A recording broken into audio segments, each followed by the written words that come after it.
भजे श्रीधरं निष्प्रपञ्चं निरीहं भजे श्रीधरं दिव्यमानन्दकन्दं भजे श्रीधरं निष्प्रपञ्चं निरीहं भजे श्रीधरं दिव्यमानन्दकन्दं भजे श्रीधरं वाङ्मनोगम्यमूर्तिं भजे श्रीधरं वाङ्मनोगम्यमूर्तिं भजे श्रीधरं चित्सुखं स्वात्मरूपं भजे श्रीधरं चित्सुखं स्वात्मरूपं भजे श्रीधरं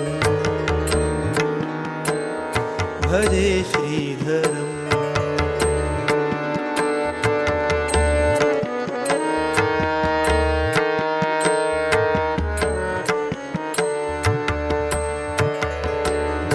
भजे श्रीधरं